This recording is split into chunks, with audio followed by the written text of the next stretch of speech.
Paano nga ba magpalit o magbago ng phone number dito sa GCash? By the way, kung first time mo sa channel natin, gusto mo pa ng mga online tutorial videos katulad nito, please click the subscribe button. Kung sakaling kailangan nyo magpalit ng cellphone number sa GCash ninyo, ang kailangang unang gawin ay mag-download ulit ng GCash app at mag-register ng panibagong account. Katulad nito, ilalagay ninyo yung bagong cellphone number na ninyo. And then, continue lang kayo sa proseso, click nyo lang yung next, hintayin nyo lang yung OTP na ipapadala sa phone ninyo. Kung sakaling nagkakaroon ng error doon sa OTP na nare-receive ninyo, ulitin nyo lang ulit, i-click nyo lang yung resend code dito at hintayin ang panibagong OTP na katulad nito. At i-enter lang yan, right away makakakita kayo ng option na katulad nito, new account ba or recover account. Sa experience ko, nagkakaroon ako ng error sa recover account. Parang paulit-ulit lang siya. Kaya ang ginawa ko ay new account na lang din. Pero, paano yan? Kung gusto kong ma-access pa rin yung lumang GCash account ko, kumbaga papalitan ko lang yung phone number ko kaya ako nag-register ulit, dapat recover account nga naman ang pinakagamitin. Pwede naman kayo mag-proceed, pero just in case na nagkakaroon kayo ng error message or hindi nag-proceed yung process na ginagawa ninyo, pwede na kayo mag-proceed sa new account. At kung ang tanong ninyo ay, paano yan? Makukuha ko pa rin ba yung dati kong access sa GCash like yung mga services, yung loan, yung GSave? Nakalagay dito na kung sakaling kailangan mo talaga magpalit ng phone number sa GCash account mo, ang step 1 talaga ay create a GCash account. Bagong GCash account at kailangan i-fully verify ito. Kapag nakapag-register na kayo sa GCash, proceed lang sa mga next step, fill up pa ng form na katulad nito. Bale, itong proseso na pinapakita ko sa inyo, mabilis lang siyang gawin kasi kailangan nyo lang fill upan yung mga form which is magagaling din sa inyo yung info. Katulad nung address ninyo, ipoprovide nyo lang din dito. So, pag-register naman sa GCash, yung first step, hindi pa naman to mga kailangan ng valid ID. Kung makapansin ninyo, puro form lang talaga yung kailangan or puro information lang yung hinihingi nila. And then, i-enter nyo lang yung MPIN. I-register lang yung device sa GCash para ma-secure yung account. And then right away, meron ka ng GCash account. Pero dapat ipa-verify pa ito. Yun ay sabi na rin dito, fully verify dapat yung account. Which is, yun na yung gagawin, kailangan na ito ng valid ID. So ano-ano yung mga valid ID na tinatanggap nila? First, kailangan fill upan yung mga form or yung mga info na hingin dito. At ito na yung list of valid ID. And reminder lang din na by the time na pinapanood nyo itong video na to, possible magbago na yung list of valid ID na tinatanggap nila. So, i-double check nyo na lang dito. Bali sa ngayon, ang tinatanggap ay national ID, e-Fil ID yung nakaprint, yung MID from SSS, passport, yung lumang SSS ID, pwede pa rin yan, Pag-ibig Loyalty Card Plus from Pag-ibig, ina-allow din nila. Just in case na gumamit kayo ng valid ID, hindi yan mag-proceed, makakakuha kayo ng error message na katulad nito. Nag-try kasi akong gumamit ng TIN ID, just checking lang kung mag-proceed ba. Unfortunately, hindi talaga. That's why pipili talaga kayo ng isa doon sa listahan. Sa case ko, Pag-ibig Loyalty Card Plus, yung ginamit ko, isang araw lang nakuha ko na kaagad ito. Bali, naghintay lang ako or pumunta ako sa Pag-ibig branch.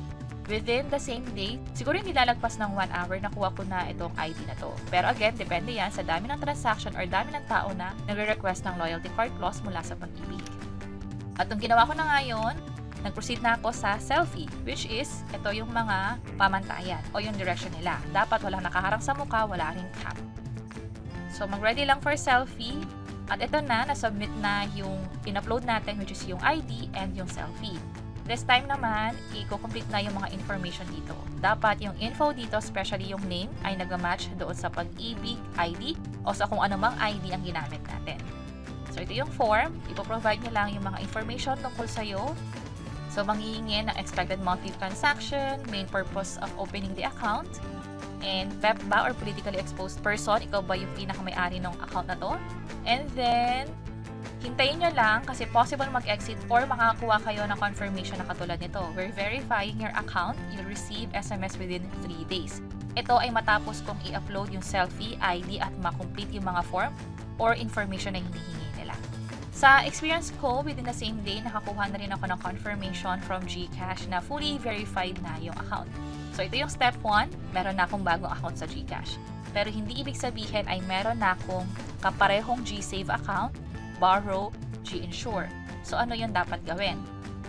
Doon na papasok yung step 2 kung saan mag-request tayo formally sa GCash na i-transfer yung account or yung mga services from old number to new number. Tandaan lang na kapag ginawa ito, yung old number ay mako-close na siya automatically. At hindi na magagamit yung phone number na yan pang-register ulit sa GCash. So totally blocked na ito. So pag-isipan ninyo kung gusto nyo kang i-transfer from old to new yung GCash account ninyo. At reminder lang din na hindi lahat ng services ay matatransfer. Ano yung mga hindi matatransfer?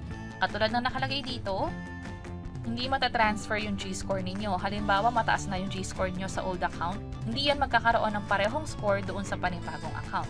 Also, hindi rin matatransfer yung ibang services, katulad ng sa transaction history, yung sa PiggyBank to GForest. Ang matatransfer lang to new account ay yung sa Borrow, yung sa GSave na CIMB, sa GInvest na din. Yung wallet balance, pwede nyo rin i-request yung pag-transfer nito. Now, sa pag-request, mangangailangan ulit ng one valid ID. Patunay na kayo talaga yung nagre-request ng pag-transfer ng old account nyo papuntang new GCash account or new GCash number. Ito ulit ay yung list of valid ID. Mas marami ito kumpara sa verification process. Tumatanggap sila dito ng student ID for GCash Junior account. Pwede rin yung ECR, SRRV, DFA or Diplomat ID, maging yung sa Alien Employment Permit. Now, kapag na-picturean na ito, pwede na mag-proceed sa pag-submit ng form. Ano yung form? I-click lang tong link na to at i-fill upan nyo itong mga information na hinihingi nila. Yung cellphone number ninyo, yung account type, old GCash number, yung bagong GCash number ninyo na, complete name ninyo, date of birth, what was your email registered to your old account, and what happened to your old number. Andito yung mga pagpipilian. And then, magkano yung amount na gusto nyong i-transfer. Halimbawa, hindi nyo na ma-access yung old GCash number, mas maganda na ilagay nyo na rito yung amount. Pero, kung kaya nyo naman or na-access nyo pa yung old GCash account, mag-express send na lang din kayo para mas mabilis nga naman. Kasi meron pang waiting period para dito. Speaking of waiting period, yung wallet balance matatransfer siya completely within 48 hours.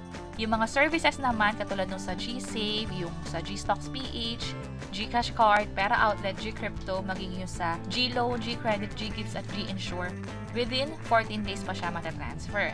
At sinabi ko kanina na sa GSave, CIMB lang yung mababago yung number or matatransfer. Kung sakaling meron kayong BPI, Maybank, Uno Bank doon sa GSave, ang pag-update ng cellphone number noon ay gagawin directly doon sa bank, which is for this case either Maybank, Uno Bank, Cebuana, or BPI. So balik tayo dito sa form. I-provide lang yung the rest na hinihingi information. Kung meron kayong GInsure policy number, ilagay din dito. Kung may subscription, ilagay din dito. Piliin lang. And then, sa bandang baba, andito na yung mga declaration o yung kailangan nyong mag-confirm. And notarized affidavit, just in case na hindi pala fully verified yung old GCash account, may pagkakataon na manghingi sa inyo ng notarized affidavit. Especially kung mag-transfer kayo ng fund na more than 1,000 pesos. And then valid government issued ID. Kung may additional information, pwede nyo i-provide dito.